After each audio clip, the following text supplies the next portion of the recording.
Alors, pour cette capsule, on va élaborer donc l'exercice de cas poli.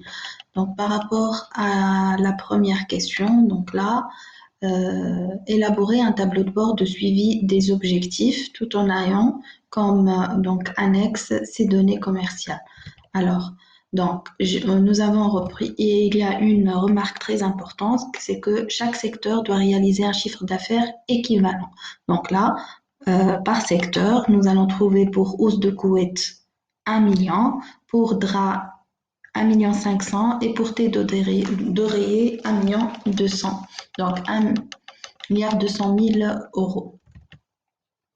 Donc là, divisé par 3, divisé par 3, divisé par 3, on va se trouver avec 1 million d'euros, 500 000 euros et 400 000 euros. Pour les ventes, nous avons repris donc ces données. D'accord?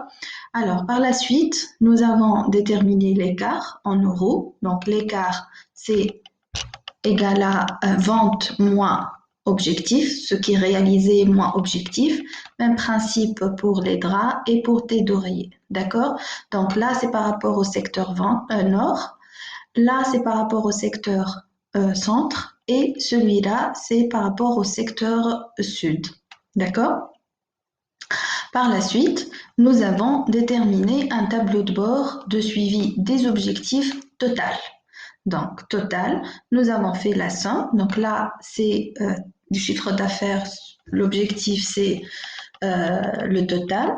Et là, c'est 1500, 1200. Donc là, les ventes. Donc, comme vous voyez, j'ai mis les ventes du secteur nord, centre et sud de la gamme hausse. D'accord? Même principe, donc c'est les ventes du secteur nord, sud et centre de la gamme drap. Et même principe pour tes d'oreiller. D'accord? L'écart, bien sûr, c'est la somme et en pourcentage, c'est vente sur objectif. La contribution maintenant de chaque secteur dans le chiffre d'affaires. Donc là, nous avons comme chiffre global fixé, c'est la somme. Donc là, au lieu d'écrire, donc on va mettre égal somme, parenthèse, et vous venez ici, vous glissez, vous fermez la parenthèse, vous mettez un trait. Donc là, et là, c'est le chiffre d'affaires global réalisé, c'est le total de ces trois ventes réalisées. D'accord? Donc pour le nord, la contribution, c'est celle-là. Pour le centre et pour le sud, on veut le faire en pourcentage, c'est donc 21 074, donc 12 sur le chiffre d'affaires global réalisé. Même principe pour le centre, même principe pour le sud. D'accord? Donc là, c'est par rapport à l'exercice, à la question 1, pardon.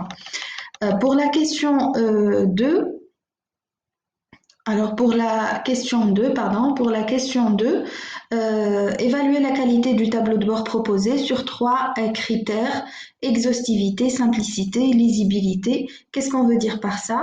Par rapport à l'exhaustivité, c'est le fait que les écarts par rapport aux objectifs doivent être identifiables pour chaque gamme de produits. Donc, c'est le but. Voilà, pour chaque gamme de produits, nous avons par secteur et deux secteurs. Donc, doivent être identifiables pour chaque gamme de produits et chaque secteur.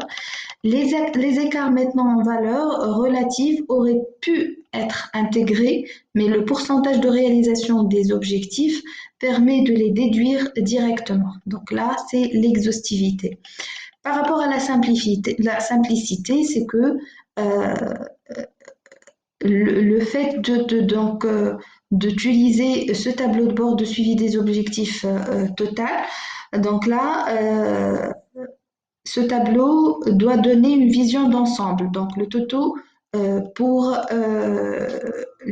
tous les secteurs. Et ce tableau, ça va nous permettre de nous donner une vision d'ensemble par rapport au toto pour chaque secteur et pour chaque gamme de produits, ainsi que le total